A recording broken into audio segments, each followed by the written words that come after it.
You are about to receive messages that may be harmful to your mental state. Your sense of reality will be questioned. Your view on things will be altered. You are now part of the meta. The meta controls everything. The meta determines what will and will not happen. You are watching the Meta Show.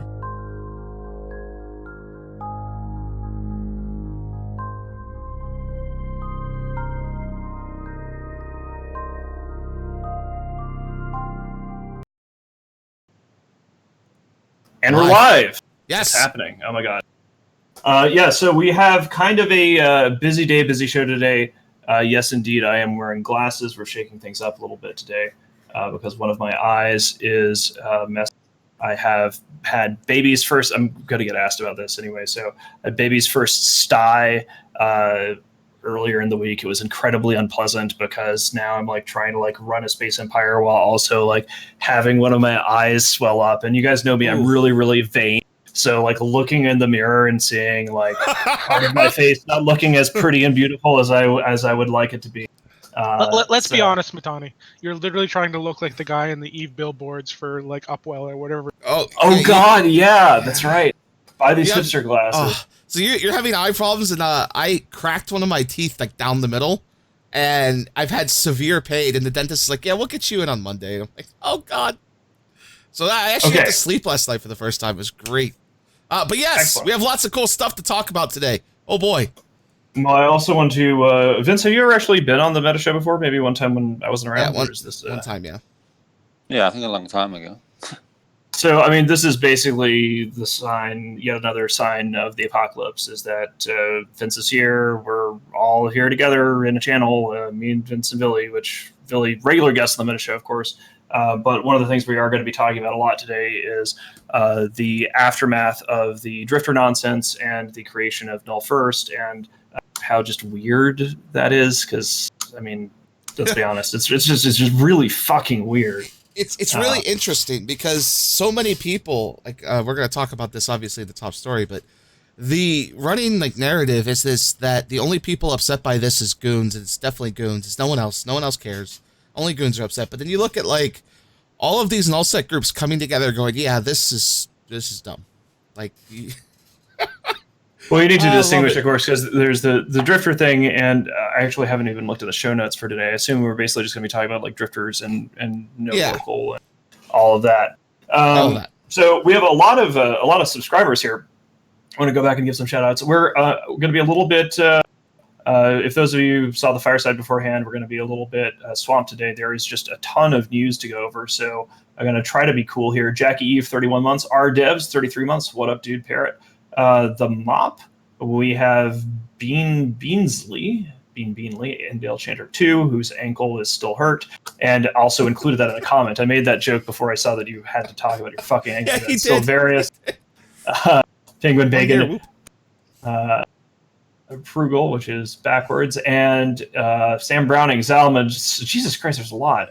Somak 2, Bend Over Minchip, Redskin G&D gifted a sub to my 9 subs. Yeah, he gave us 9 subs. 9 subs. Wow, nice. And then Abadios, a Laughing Man DVD, Sally Solomon. What up, Sally? And Willie Thok. Okay. All right, so we have a lot to talk about. First things first, though. I do want to give a shout out here. I saw this video, and I don't speak Russian, but I could tell by the Russian that he is very excited. So I'm going to link this, and you can watch it on your own time. Over the time, we're going to talk about a lot of stuff today. But basically, this is how you get saved when you get dread bombed in Delve, and it's really awesome. Like, he gets bubbled, he gets inhibbed, he doesn't panic, he's got a proper fit, and he starts screaming in Russian, and then all of a sudden, like, 100 goon titans appear, and he starts screaming excitedly in Russian, and it's quite amazing. So, it's a feel-good video of the day. Yeah. Hey, look, I just got a sub, Walt. Thanks. But yeah, so today's topics, we're going to talk about Drifter Part 2, or Part Deuce. This is the second part of the Drifter invasion, or maybe third part, because I guess we skipped a part. We'll get to that. We're going to talk about the North moving east, because that's happening, and that's why Vince is here. We're going to talk about the war in Deterin, and again, that's why Villy's here, and I want to hear about that, because really hasn't been any news about it this week. And then we're also, the MER came out, and it's really interesting from my view. I think it's interesting, so we'll get to that if we have time. So, yeah. Well, what do we want to chew on first? Should we just start with the Drifter shit? Yeah, we're going to start with the top story, and that's the Drifter stuff. So. Okay, I'll give it the graphics over.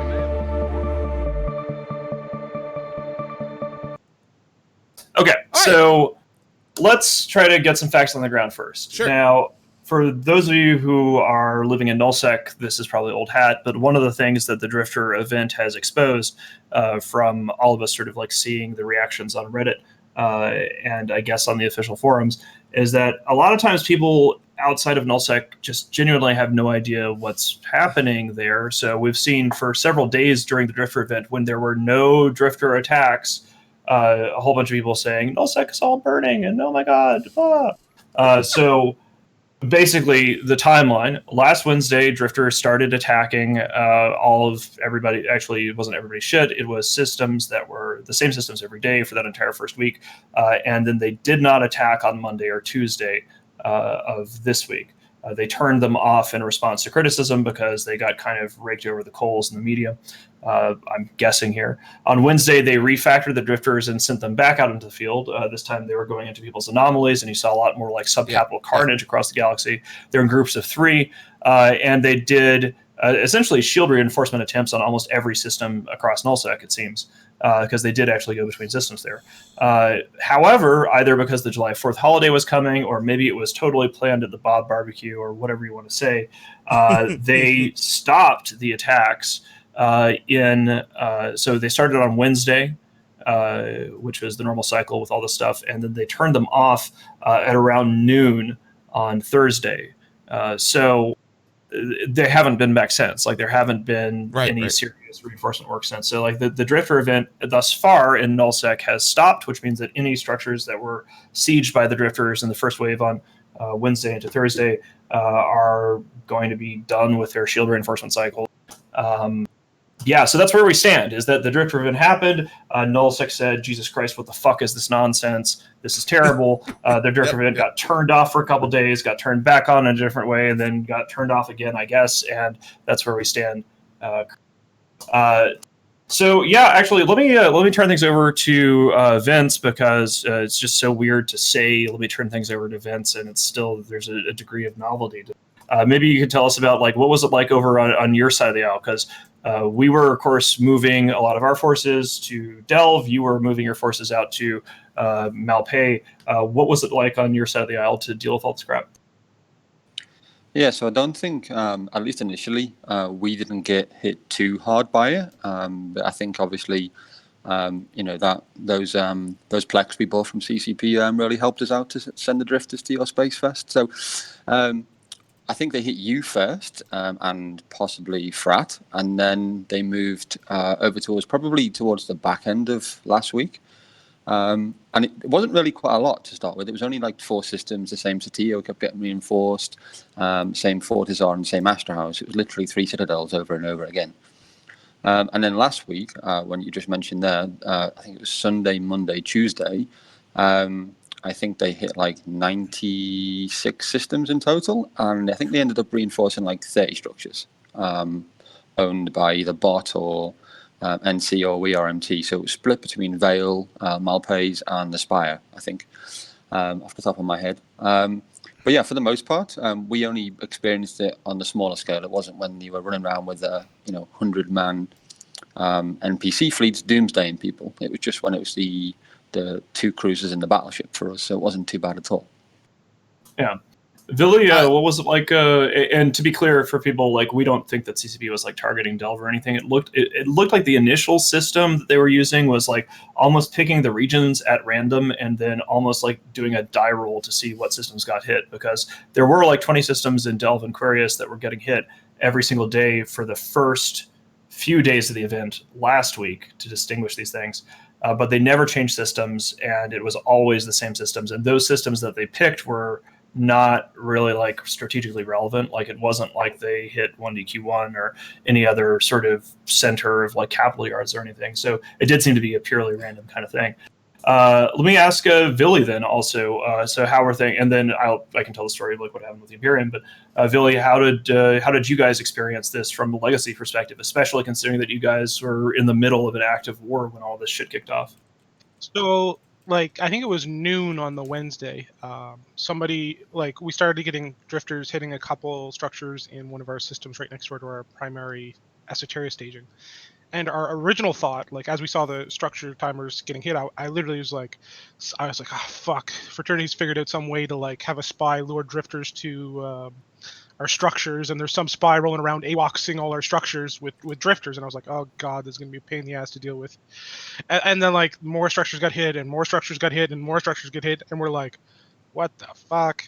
And it just kept going and going and going. And eventually we realized it's like this massive drifter fleet, and this wasn't something that fraternity was doing; it was something that CCP was doing.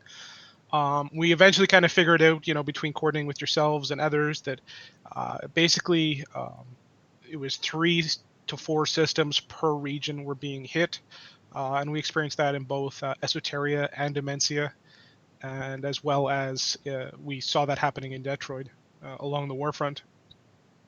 And so each of those systems became a really odd thing to deal with, because obviously at the time there was nothing you could do against the drifters. Um, it was quite extensive, and our primary jumperage in the for the entirety of Test of the War is our 08, which is our northern staging jumperage to QN TAC, and QN TAC was one of the systems chosen in Amencia to be hit by like the unkillable drifter fleets. And so it was getting like attacked almost hourly. At one point, we put together like a 150-man Munifleet to go try and deal with it, and I think we lost like 15 Munins in 20 seconds or something like that, and lost 4 or 5 bill, and we're just like, all right, fuck that. It's structure bombs or nothing, and that was pretty much the end of any real attempts to deal with the drifters. Pretty much the end of subcap fleets that are not cormorants. Yeah, it's interesting. So, like, I want to make it very clear, like, as we're discussing this, for people who are just getting their news from the Meta Show, if you're not part of a block or something like that, we have handled it. It's been handled for several days now. So, like, the reason why we're talking about this whole thing in sort of like the past tense is that the drifters kind of went away. Like, they stopped doing the worst part about it. And I think I want to be very, very clear about this in terms of like when we complain about the specific implementation of the drifters. I don't think anybody in the nullsec first channel is like against the idea of CCP doing world events, right? Like, I think it's actually pretty cool that they're doing this thing, especially if it was their plan all along to like tie implementing no local and nullsec to like some sort of like a grand world event. I would be delighted if there was like Triglavian incursions in nullsec. I think that would be cool if they were not just in highsec but in nullsec. I think there's a lot of really cool things that companies can do regarding events. So I want to make it clear that when you saw, if you're not a nullsec and you saw nullsec freak the fuck out about this drifter stuff, it was really just the specific implementation of these things just relentlessly hitting the same fucking structures over and over and over and over and over and over again. It wasn't like, oh my god, don't do world event. I mean, it's not the concept. About, right? It's not the concept. It's the way that they did it, right? For example, they're doing this no local thing, and we're going to talk about that pretty heavily in a few seconds. But at least with the no local thing, there's lots of warning. Like, hey, you're going to have 48 hours. It's going to pop up in game. You're going to be warned, dude. Lots and lots of warning. The drifters just appeared, right? We're in the middle of a war with Vince here, and all of a sudden, oh, hey, 100 systems just had their structures hit by an NPC that's never hit structures unless you shoot them, right? I think KQK was constantly getting hit by drifters. It was kind of like, hey, what the heck is that? I think BWF had their Keepstar hit pretty much daily. The thing that was confusing, though, wasn't that the drifters were shooting structures. It was why. Like, there are so many other things the drifters could have been doing. At one point, I think, Villy, you can correct me if I'm wrong, they said that you guys had 200 structures hit. Not necessarily reinforced, but like different structures hit. They're saying that Bobby had... Oh, sorry, go ahead. In the second phase of attacks, mm-hmm. So they used the first phase with the massive unkillable fleets, and then they were like, oh, maybe I don't know if CCP made the decision. Like, I have no clue what the thought process was on it. Right. But, then they shut it off, and then the next couple days, they said, okay, let's try system attack number 2, where it's the 2 cruisers, 1 battleship, formation and instead of 3 systems, it's every fucking system. And between all of Legacy, and this time it was all regions, not just the hand-picked regions, we had just under 600 attacks between all of Legacy that we had responded to. So I know even just Brave, I think, had and that's just in Impasse, had 70 or 80 or something like that. And so we're spread over 5, 6, 7 regions, right? So it adds up very, very quickly. And that was one of the things that really surprised me about this. An organization there are organizations in nullsec that specialize in war and conflict, and I think that one of the things this incident has revealed is that a lot of people who are outside of nullsec have no real understanding of how nullsec entities work, what their goals, what their aims are, what have you. There's this whole stereotypical F1 monkeys who don't know anything about anything. Ha ha ha! They're all idiots. Certain organizations in nullsec are focused on war and conquest. Certainly, everyone represented here in this channel, and those organizations are basically designed to adapt to conflicts, to attacks, to unexpected things happening. But there are other organizations like Providence is sort of this own little adorable little fishbowl, and organizations like Brave Newbies or things like that. Now, Brave Newbies, of course, is a part of Legacy, and they do have a lot of people who are fighters there. But it just seemed sort of deeply unfair to me that Brave Newbies was, sort of being subjected to this nonsense when they're not really that kind of organization to deal with basically getting carpet bombed like we handled it. But it was just why the fuck are they doing this? Well, especially for within Legacy, we have a lot of smaller alliances, for example, FedUp, which is living along the Imensia Detroit border, and they hold maybe 2 constellations worth of space. Very small little alliance, very capable, but small. And they were getting hit by 10 or 20 attacks, and especially because we're in the middle of a war, they can't exactly use carriers to just send 2 or 3 carriers out to deal with each drifter blob. They have to utilize either subcaps or wait for them to sit on a citadel and then do that. And the fact that the phase 2 drifters with the 2 cruisers and a battleship were going to belts and insta-killing anything that wasn't a fucking super capital or a well-tanked carrier was also an issue, because it just shut down all PvE activity in those areas as well. That seemed really weird to me. Going from CCP clearly backed off the structure stuff because they reduced the number of drifters, and in practice, this is something that we weren't really spreading around in nullsec, but the tax turned off, so whatever, who cares? 3 drifters isn't even enough to reinforce a keep star. So basically anything below a keep star you had to worry about, but they couldn't even break the damage cap on a keep star to knock it into initial reinforce with that level. But essentially what they did with those 3 drifter groups meant for most EVE players don't watch the meta show. Most EVE players don't pay attention to any kind of news. Most EVE players, one might say, aren't even necessarily part of a player organization. And when they refactored the drifter code, it was almost as if when you undocked, CCP would roll dice, and if it came up drifters, you would just get deleted. And that was spread in this Wednesday to Thursday wave across all of Null, and just a whole bunch of people who were not part of a block, sort of minding their own business, logging on to play the game. And they just got drifted, and there's no counterplay from what I understand at all. You're just hey, drifters turned up and boop. Yeah, so if you're in an ANOM, right? So if you're in an ANOM, they'll warp in, and you have the time it takes you to notice them warping in to warp out, right? So the second they land, they have perfect sensor resolution. So land, 1 tick, locked, 1 tick, warp scrambled, 1 tick. So you have maybe 2 server ticks to initiate a warp out from you noticing them land on grid. Yeah, and here's the thing that I didn't understand is there was a lot of I guess you could say people that just do not like Imperium, or maybe disconnected from the meta of the game in 0-0. A lot of 0-0 entities, they're just random renters or whatever, would publicly comment, "Oh, we easily dealt with this drifter menace. It was no big deal." But when you look at it, they maybe have 10 structures, right? When you only have to defend 10 structures, not 1,000, 2,000 structures in some cases, of course it's easy to deal with. You just have one guy who can handle all 10 structures, right? But when you have teams of people struggling to keep up with just how many things are getting hit, and some of the most organized entities in 0-0 were struggling. I mean, I think Horde lost the jump bridge at one point. You don't right? need to say some of the most organized. The most organized. There's no question the null blogs are the most organized entities in nullsec. Like, and we were all struggling, right? Like it's not even like people don't understand the level of organization that exists within the blocks. Like it is so far and away above anything any other video game has even remotely close to. We have levels of organization within just my coalition, and it's much the same in yours, that far exceed real life military levels of organization. Right? So this is fucking insane. I mean, I'm gonna brag on my guys here a little bit because I'm very proud of this. But people often will hold up Delve as an example of structure spam because we have lots of structures. And our organization, when I last checked, which was I think after the peak of the attacks, despite basically having every system that we have across 7 regions, was like north of I think 200 systems. We weren't even charting the number of attacks because there's so many attacks. We were charting the number of systems in a spreadsheet.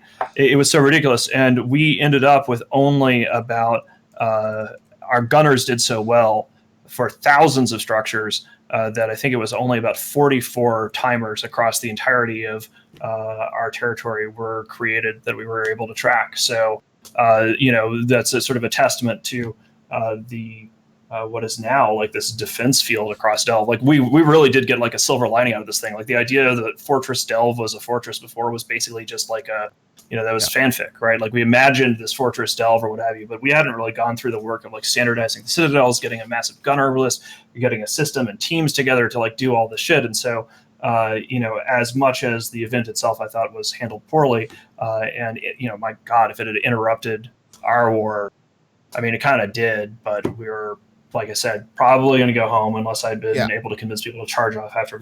Ravi came out and said they had 60 structures get reinforced throughout Providence. And the thing is what I don't understand is it'd be one thing if the drifters were balanced and they put a lot of effort into making sure they weren't bugged. But this is CCP. And look, I played this game a long time. Everything gets bugged when they first implement it. And you had drifters breaking damage cap. So even if you could defend your space and respond, you didn't get there in time because damage cap was non-existent, right? So you had drifters able to reinforce structures extremely fast. And I'm surprised more didn't get reinforced. There's a lot of work that goes into preventing stuff like that. Well, part of the reason why I think it helped was this is a segue towards like null first and then the no local thing. Right. I think one of the reasons why collectively speaking we were able to deal with this is because CCP finally fucked up and touched the third rail, which is you don't mess with the nullsec wars. That's why people find out about EVE Online. Right. And they did that. The creation of the null first channel meant that very rapidly the blocks traded best practices. Like the channel was extremely, it's less active when there aren't drifter attacks, but when drifter attacks are happening, people are sharing information about systems. We're sharing like some of the flow charts that our guys in Kremlin and GSOL had developed on how to optimally annihilate the drifters. We pinned those to the channel, spread it all around. So everybody basically pulled all their information together to be able to deal with this because we don't want to be in a channel together, hanging out and being buddies. We kind of want to go back to trying to kill each other, but needs must. So I think that helped a lot too. Yeah, I don't know. Well, it'll be interesting to see. So let's carry on to what's going to happen going forward, and that is the local change. So if you want to see any news about that, here we go. CCP says in their announcement that the game will have 48 hours of notice.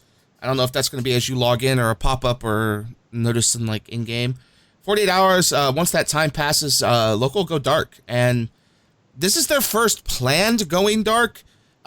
Local has gone out before, and we saw the effects of that pretty heavily. The numbers of players online went from 45,000 roughly active people to like 25,000. Like it just plummeted because you had people going, hey, if this is broken, and we can't see people coming, like why are we going to log in our Oracles or Supers or whatever? I like the local change. Oh, sorry, go ahead. Yeah, I was going to basically just turn this over, and I mean, Vince or Billy, which one of you wants to start to let us know what you think about the no local? Yeah, I'll go. Go nuts. I mean, from our side, I mean, it's something. well, certainly for those of us that have played the game for a long time. I mean, I've had a couple of breaks here and there, but since 2003, nothing kind of. There's been some big changes, but no local is one of, I guess, probably one of the most discussed topics, certainly between, nullsec leaders, as it were, because some think it's good, some think it's bad. I think it's got its pros and its cons. You're going to have some members who are a bit wary of it and think it's a terrible idea. And then you're going to have the more fair-weathered players, if we can call them that, that probably will embrace the change. I mean, things like, obviously something that Boatsig does, for example. I mean, it's one thing to get camped by like a bazillion dudes that are just like literally doing other things and playing other games. But now you're going to have that, and you can't fucking see them. You don't know they're there. So that makes it interesting. That makes things like that a lot more powerful. So I think we'll probably see an increase in blops being used. I think. I know certainly from a couple of my guys, they have already been jumping up and down saying, "I'm going to use our blops now." But yeah, I mean, it can definitely make some interesting gameplay. Even from, I think I heard someone mention earlier that. I think you guys had just mentioned on your fireside about, just literally fucking camping gates with Titans and stuff and dropping Titans on people. Pretty much you don't know you're not going to know what's coming. Like whether it's a fucking frigate signer or a cruiser signer, or whether there's 100 people jumping in local after you. Like, people who I guess don't have, upwards of 50, 60, 70 Titans that they can drop pretty instantly. You're probably going to see a lot of people blow up. So from my side, I think it's a good thing. If it became more permanent, I don't think that I would be upset either. I think it would definitely make things more interesting. I'm going to make Hellfreeze over here, and without going into too much detail, say that I agree with everything that Vince just said. But let's get to Villy's perspective too. What's your take on all this? So, I don't know, temporary versus permanent is a very big factor. My concern is mostly and primarily centered around, it sounds like an awesome environment. Like the change to allow for an actual fog of war now change all of the dynamics of EVE, right? It changes everything, and we're all looking for fresh gameplay, new and interesting things. However, the problem is everybody's looking at it with this mentality of it'll be crazy, all this new exciting stuff, but all the targets you hunt, all the things you fight over, which are primarily industrial stuff, is not going to be the same. People aren't going to sit and super rat quite the same way they did before. They're not going to Rorqual mine anymore. Like a lot of the stuff that would be the targets is going to go away, especially if the people don't know the extent of it. So you might say, oh well, I'm going to Black Ops drop a VNI. Well, you could do that now.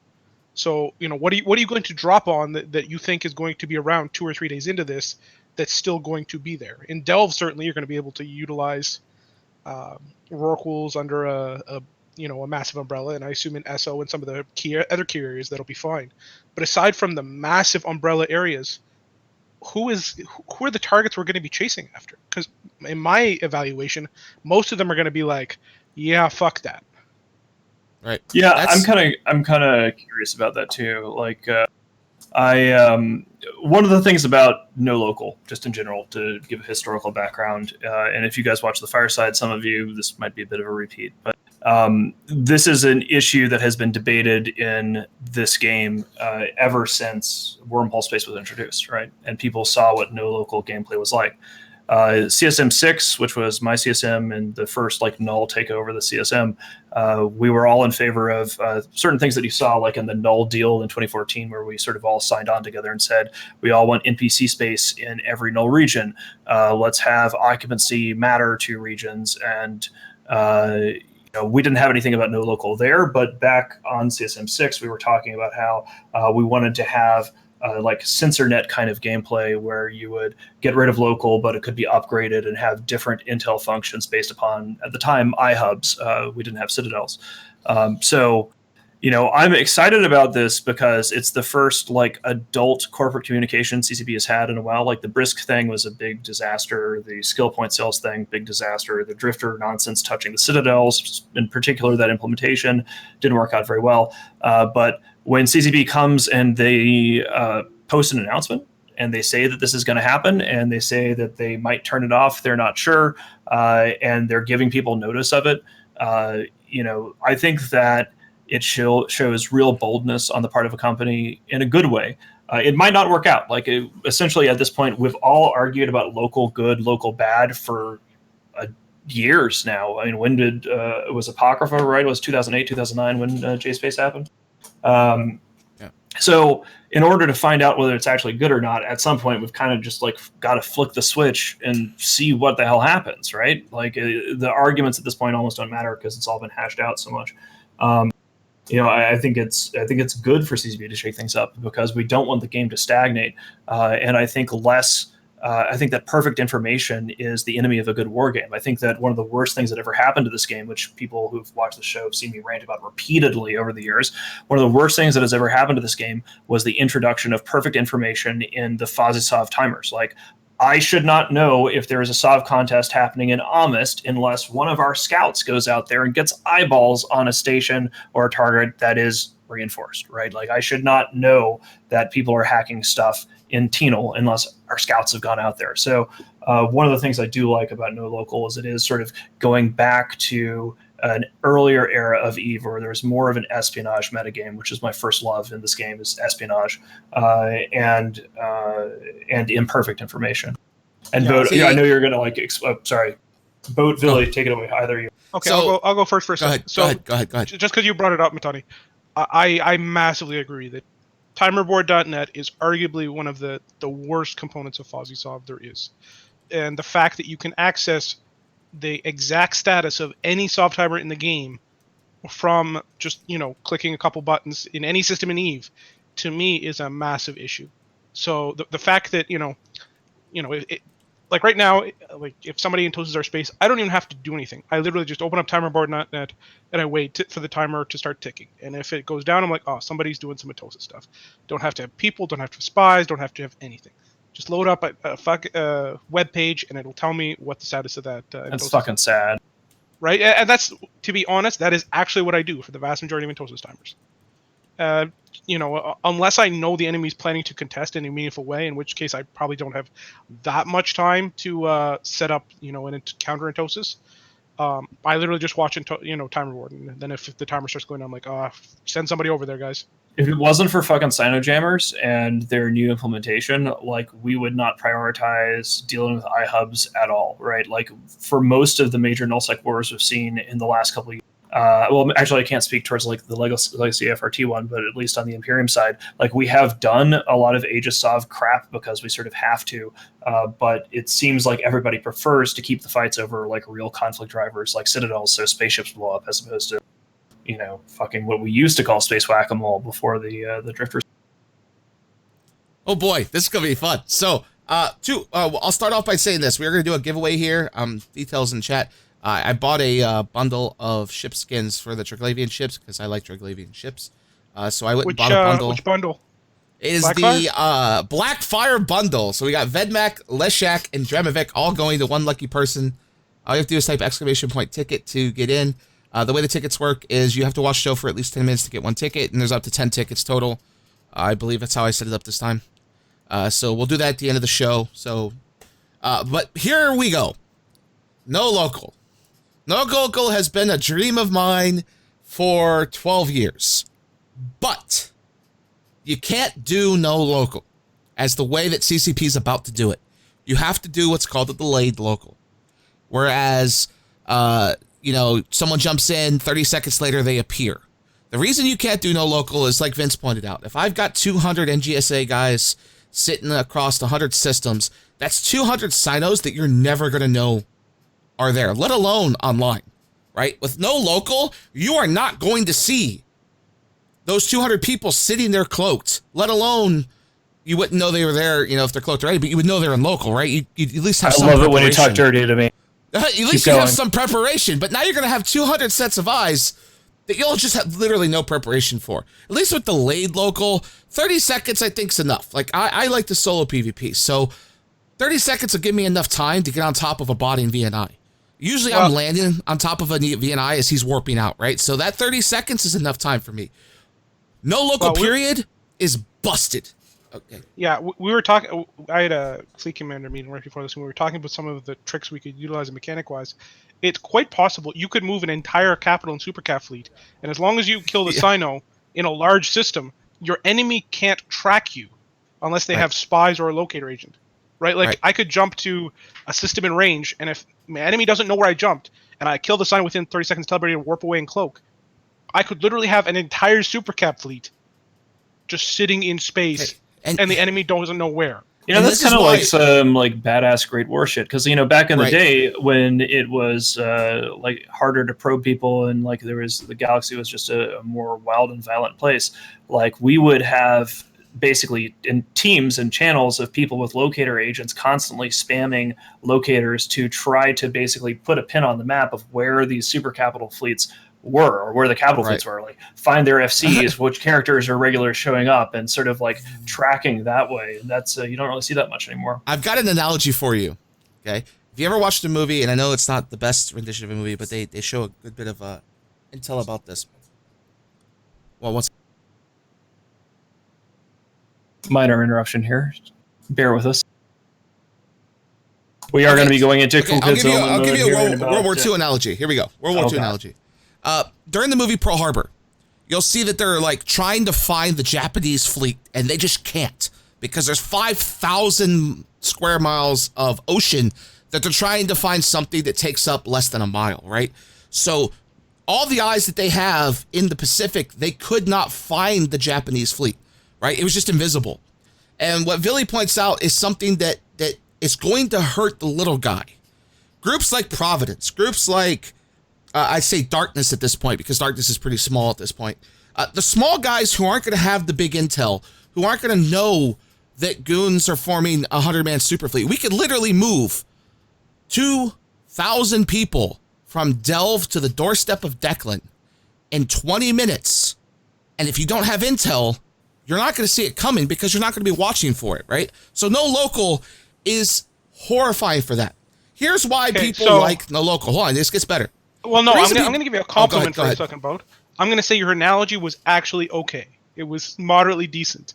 And what he's trying to say, for anybody else, is that the big alliances actually have like standard sensor buoy nets where they have enough coverage, they can see these things moving nowadays, whereas the small groups have no ability to track the openness. It's pre-radar World War II. You're not going to know it's coming. Like, you're just not going to see this massive armada moving across the map. But here's the thing that's more broken. It's a lot of people that are posting these threads go, oh, the no blocks are just crying. They don't understand. No, the reason Wormhole no local works is because wormholes have one way in, one way out. A C6 that has a static is scouted, usually by a guy with a camera, 24 hours a day. He puts a character there. They got a camera running. If they're going to go make money in their C6, they're going to have eyes on that one way in. And you're going to know the second anyone comes through there. You can't hide people taking gates. But a place like, let's say, Impus, for example, excluding wormhole entrances, has probably 6 different ways to get in, not including Sinos or anything else. So if you find an empty system and you could Sino in and kill the Sino, you're not going to know that someone's in your space. You're just not going to know. There's no way to find an empty system because you won't know it's empty. Yeah, and so like another thing that's like really cool about this, like when we're talking about like dread bombs and like sneaking caps into people's systems and things like that, keep in mind that like in a no local environment, and especially with citadels, if you have enough Fortizars or if you have metagame stuff, if you're able to infiltrate a hostile organization, get control of their ACLs, you don't actually need to have blue standings to these characters. You could, in a no local environment, I just thought of this. Infiltrate hostiles, take over their ACLs, allow certain pilots into that to sneak into a variety of citadels, not all in one system. So you get dread bombed from one dude in one citadel across 15 different systems within range. That's essentially unscoutable. There's going to be a lot of carnage here, and I think it's good. I'm eager to see carnage. A shitload of super carriers die and delve. I mean, there should be more. And here's the thing: I think the bigger groups aren't going to be hurting as much from this. Yeah, they're going to lose ships, but the NC dot, the Horde, Goons, Legacy, you're not going to see a lot of issue in like their ability to stop the defense. But it's the little guys. And what's going to end up happening is if say CCP does this a week and they say, okay, we're going to do this for a week, no one's going to log in for that week from those little groups. Then the content's going to drive. Nullsec has already had a problem where it's too big and not enough people. And if you're trying to drive people out, I had some comments from people this week saying, look, we'll just move to low sec, or we'll go to wormhole space, or we'll go to high sec. But that drives people out of an already small amount of people in 0.0. 0.0 is not dense enough outside of maybe Delve or like little pocket regions. The whole of 0.0, I'm saying. For example, I have to travel, if I really want to get myself blown up, from Delve pretty far. And I'm not blue to everyone. It's just there's no one there, right? Like I went through Declan yesterday. I went through Pure Blind and all those places. As it stands, there's 6 primary umbrellas. There's Initiative's Fountain Umbrella. There's your Delve Umbrella. Sorry, I don't mean to interrupt. No, okay. Well, I pause for a second. We can't do Cool Kids Only because we're doing a giveaway. Okay, I won't turn it on then until... Yeah, sorry. Go ahead, Billy. 6 main umbrellas. 6 umbrellas, right? So there's ESO, there's Frat's Detroit Umbrella, there's PanFam's Umbrella, there's Horde Umbrella, Initiative, and you guys. That's 6 umbrellas. Anybody outside of those umbrellas cannot reliably be saved, right? And that is an insane thing to think, that there are 6 areas of 6 light year, AU light year, whatever you want to call it, situations where you can do some reasonable level of PvE activity, and it's still going to be risky because Rorqual drones are incredibly vulnerable, and supers can die moderately quick if the facts aren't on the on call instantly. Everywhere is outside that is basically a dead zone to a degree almost. Right. That's fucking insane. Right. That's 20 regions of the game. I mean, it is basically just going to increase the power. Like, one of these things that I hope that people will get used to after they saw what happened with like the Drifter thing, or what's going to happen with the no local thing, is that people's assumptions of what null blocks do and are capable of, what I've seen from HiSec is that they don't understand anything about life and null. Like, they don't understand what the blocks, their goals are. They don't understand their gameplay desires or stuff like that. So when we're saying like, hey guys, like this is going to hurt the little guy more, it sounds like it's old hat, and it's unfortunately old hat because it keeps fucking happening. But if you look at the history of what happens when CCP has implemented things like this before, it has indeed made things more difficult for smaller alliances. Like no local will shove people into the blocks at an enormous rate. Right. That's what humans do when they're under threat. Here's a big point, and this is what people don't realize about the difference between wormholes and 0.0 with no local. Sinos, covert sinos. They don't exist in wormhole space. You're not going to have someone cloaked next to you in wormhole space, light a sino, and 100 super carriers appear next to you. That might happen with a no local 0.0. You may have 100 dreads appear out of nowhere. So the thing that really gets me, and this is a point that I'm going to abuse. I'm going to abuse this because I'm telling you now, I'm going to farm these little groups, and here's why. If I get a wormhole that puts me in the middle of branch, okay, I can form up 200 bombers in goon space, go into the wormhole, sit in the wormhole, wait to go into 0.0, hell, even go into 0.0 and be on a blops ready to go, and send out feeders, and you're not going to know I just appeared. Because you're not going to have eyes on every wormhole that shows up in your space. Yeah, you may have eyes on the gates coming into the region, but not eyes on the wormholes. But here's the problem with this. If I split those 200 bombers into groups of, like 4 groups of 50, and I hit 4 different targets at once, now a group like in Branch, for example, is going to have to pick who they save. Because they're not big enough to save all 4 targets. They're going to have to pick 1 target to save. And that's going to multiply. That they could save even 1. Right, but you're going to be spread out. And another thing that gets me is, if you're mining, let's say you're mining in Rorquals. Let's say you got 20 Rorquals out there, and I'm going to give this scenario because this is a big reason for why this is broken. When you finish an anomaly and there's no hostiles in local with you, you just warp to the next one, right? The anomaly finishes, the roids are gone. Now, let's say no locals existent. There may be 100 bombers cloaked next to those 20 Rorquals. When all those roids disappear, now you have to jump out. You have to sino out and sino back in when the last roid dies, or leave 1 roid alive, thus not allowing it to respawn. Because if you don't, those bombers are going to decloak as you go to warp as the last moon finishes, and then when that roid finishes, they're going to tackle you. And now you have no safety. Like, you can't panic because you have to be locking. To be fair, what you would do in that situation is just save the last droid and mine it with a coveter or something. Right. But the point is to do it in like a leave a little bit. But here's the real danger. Income. Right. Yeah. Go ahead. But because the very first thing I said when I was told of this is, dear fucking God, bombers and butchers are now kings of oracles. Because the fact you can like set up your bombers sitting 30 kilometers off a Rorqual, and that Rorqual now has 10 seconds to respond the second you decloak, instead of bombers have come into local, I need to get ready to pull my whatever, it is going to be insane. And I don't know if it's going to even make it. I don't even know if people will be able to mine. Like, I'm sorry, bad the bombers could be. You won't see excavators. I'll put this out there right now. Nobody that is intelligent is going to risk 5 billion ISK in drones, or 4 billion, however much they cost now. Or like 2.5 to mine with excavators, because they're too expensive and they die to 3 bombs. 3 people could kill 4 billion ISK in a second, right? Yeah, you're going to see the occasional person use them, but on a large scale, that's going to take away the drones. Yeah, I think a couple of people said people will still mine in the big blocks with Rorquals. I don't know if they will once the bomber butcher like meta comes in, because they're not going to use excavators. Insanely oppressive. What do you guys think of, like, something that I don't think has really been explored, and I don't have a horse in this race, but I'm kind of curious about it from like a sociological perspective, is what do you think happens to, like, let's say that nullsec goes no local, and let's say that no local nullsec is a success enough that it remains in the game, and that's just the new normal.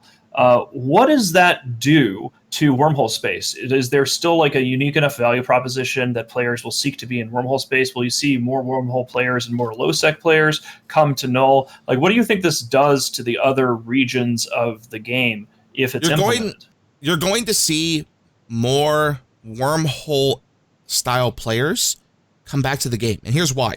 Because the guys like Inner Hell, who roll wormholes constantly till they find a target and then rock out of it and come get you, you're never going to see that shit coming. Like, with no local, you're not going to know that guy that just rolled the wormhole with his 3 battleships is in your space rolling the wormhole, because you're not going to see local. You're not going to know that they just did that, right? You're not going to know that they're there.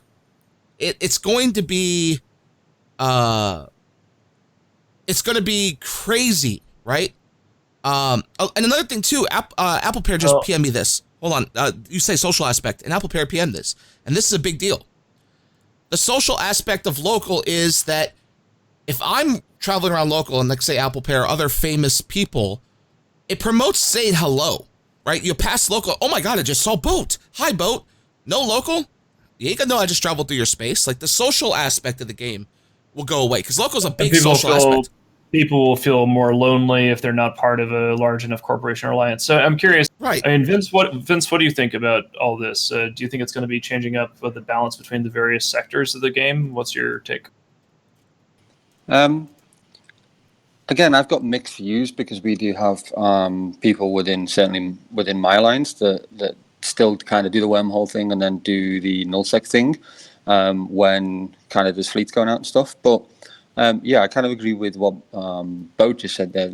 It does take away a social aspect of, everybody likes to talk shit in local, particularly Goons and Test, with the local spam, whatever else. And as much as people, I guess, sometimes just have local turned off. I mean, I do. I don't have it blinked on, because I'm just an old fart when it comes to playing EVE Online. But I don't know. I think it's still different gameplay. I mean, I don't think it's similar to Wormhole Space, because obviously Wormhole Space comes with a total different type of gameplay other than the local thing. But yeah, it's definitely something that will change the way that people think.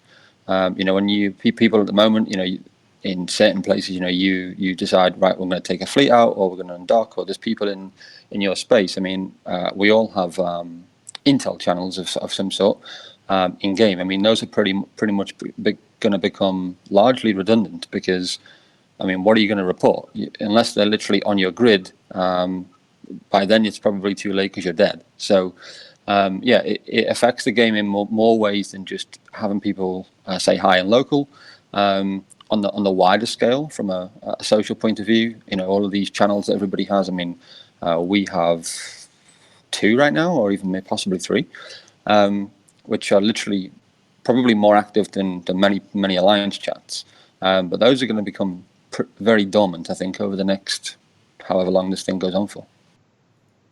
That's a really good point. Yeah. So pause here for a moment. Between let's do the comments. giveaway. Yeah, take it. All right, so we're going to do the giveaway in 5 seconds. When the giveaway ends, basically what's going to happen is it's going to close. I'm going to press a button. Whoever wins, all you have to do is provide me your EVE Online name, and I will contract you the skins in just a moment. There's 3 skins. You're going to get all 3 for the Triglavian ships. They're really awesome skins. I have all 3 already. That's the only ones I use when I fly Triglavian ships. So here we go in 5, 4, 3, 2, 1. Okay, we had 900 tickets purchased, 282 unique people. And the winner is Penguin Bacon. This is a goon, and he's an unknown goon. He's a good goon. Actually, I like him a lot.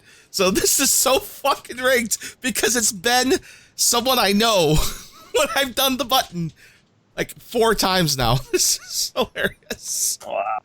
Well, it's not like the meta show's primary audience is goons either. Well, yeah, but total coincidence. The fact that I know exactly who these people are is just it's so perfect. I already know who he is. I'll get him contracted to him.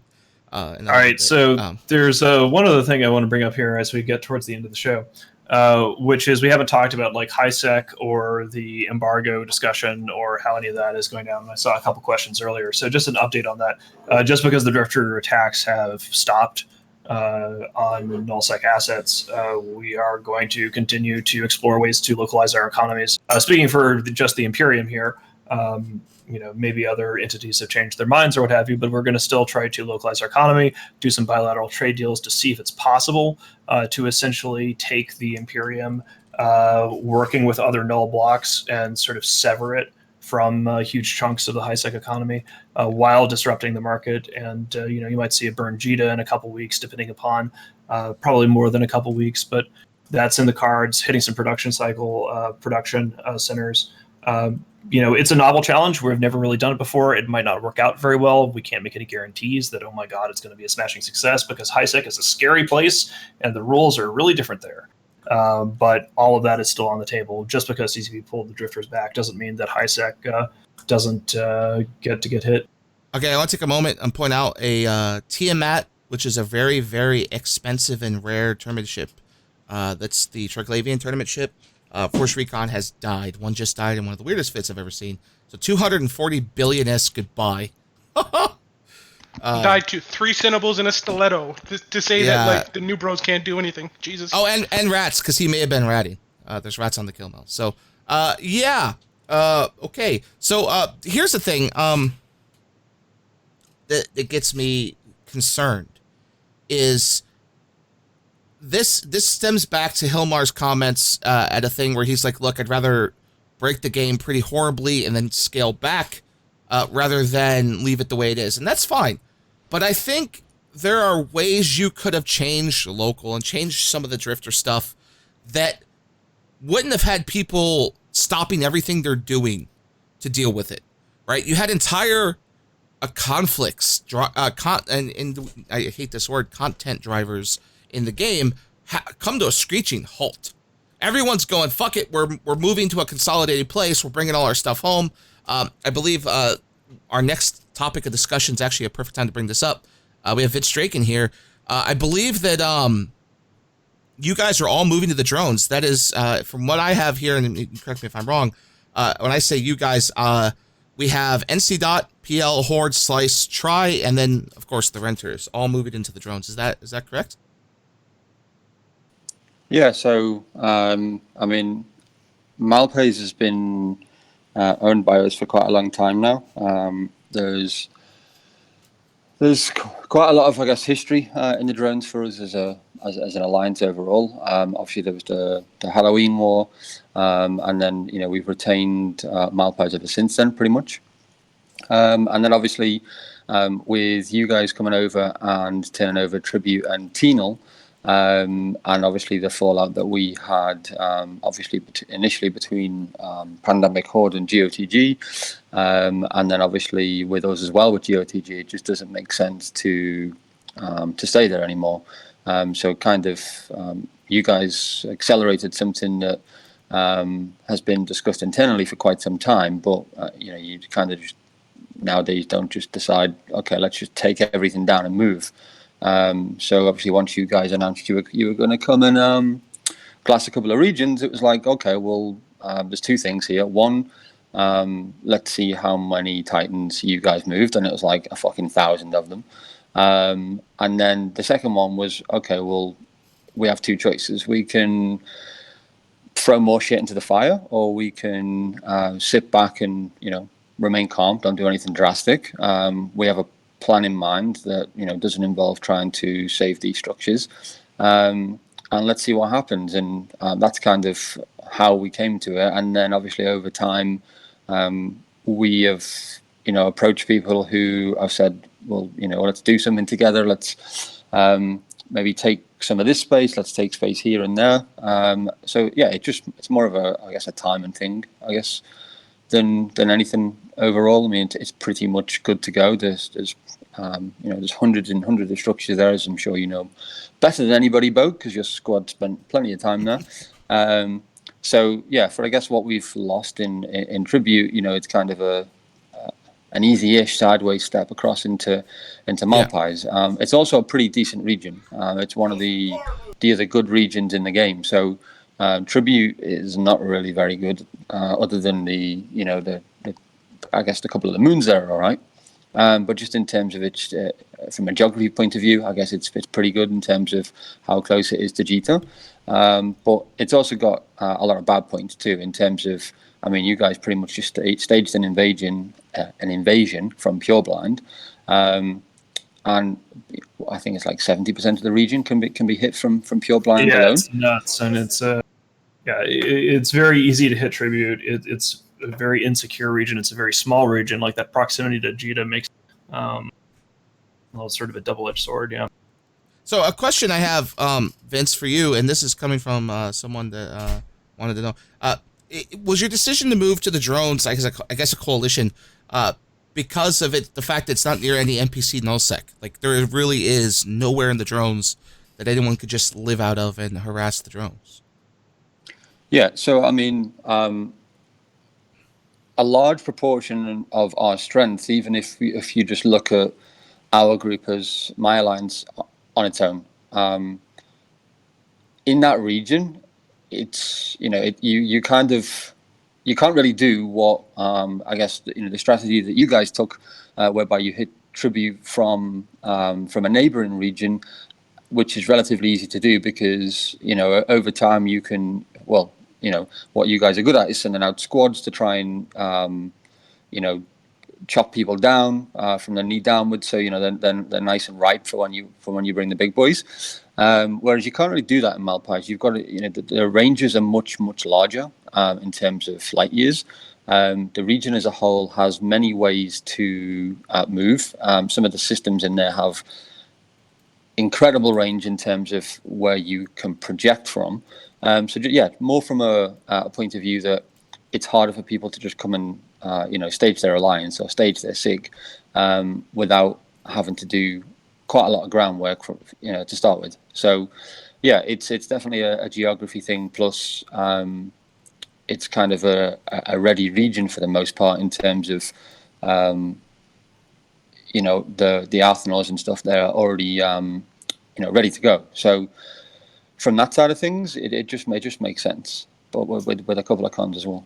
I think that all that actually, again, hell freezing over here, but all that sounds quite reasonable to me. Like there's only like strategically a few potential options to move the center of gravity there. Like Malpais is just a fantastic region in terms of the umbrella you can have, and on top of it, we faced a similar situation at the outset of the Casino War, where like when Fazisov came into play, essentially the Galactic Northwest, huge chunks of it turned into a floodplain. And like Declan is this huge long pipe region you can't really have an effective umbrella there. And so the Casino War made it obvious that we should have sort of like uprooted and gone to Delve when they changed the soft system, but it kind of took getting our asses handed to us in order to make us go, okay, well, now's the time to up and move. So it sounds very similar to sort of what we did a couple years ago. And Yeah, I mean, I think it's the only really sensible move strategically, and it's a fantastically wealthy region. There's no argument about that. So all of that seems quite sensible. I also think that in a no local environment, like I don't, obviously you guys didn't plan this because you set this in motion before the announcement, but I think the drone regions are so far afield and there's enough good choke points out there that it's a much safer environment in a no local nullsec thing than for those regions that are a little bit closer to harassment zones. Here's a question. This isn't for Vince, just anyone in general.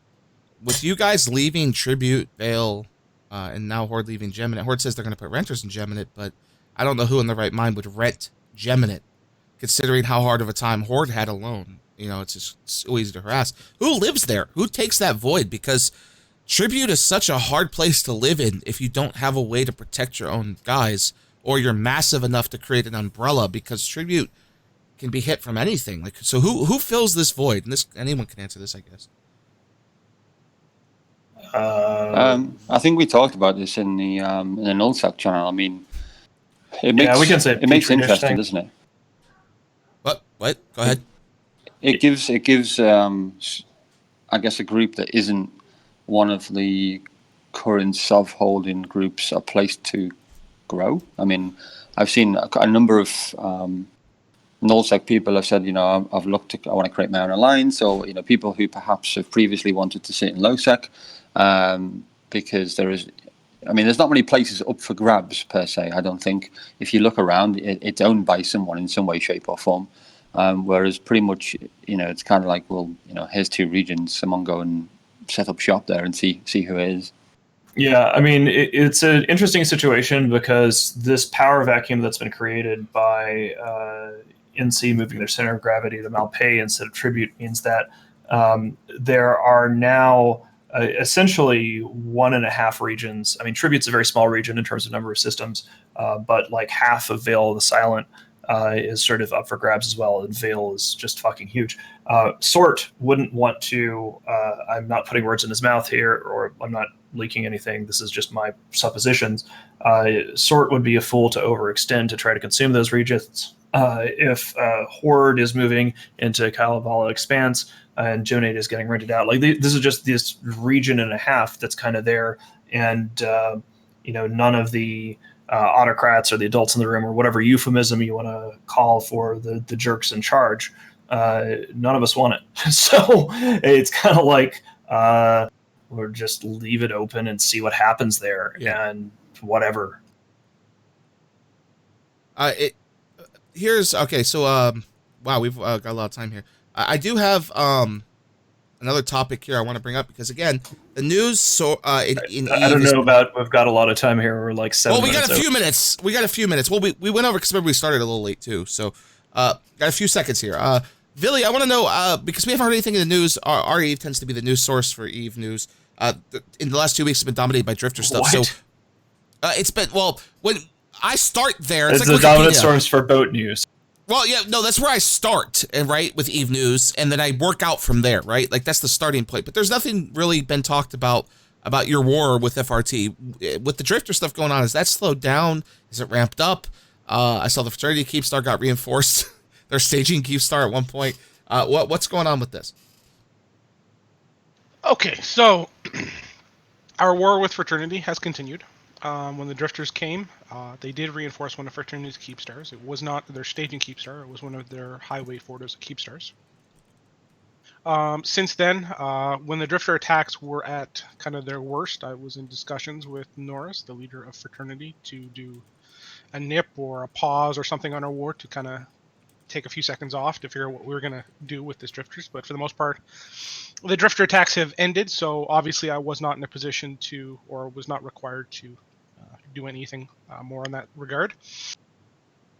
We took another system last night, which puts us at 3 of obviously close to, I'm sure, 300 or 400.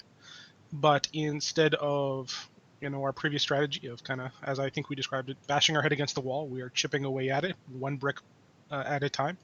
We're having fun the whole way through. We have constant harassment, etc. We're starting to see some pretty significant cracks forming in the enemy leadership structure and their fleet commander cadre. But the war progresses along nicely. Things are going smooth, and everybody's having fun for the most part. It's a great little war.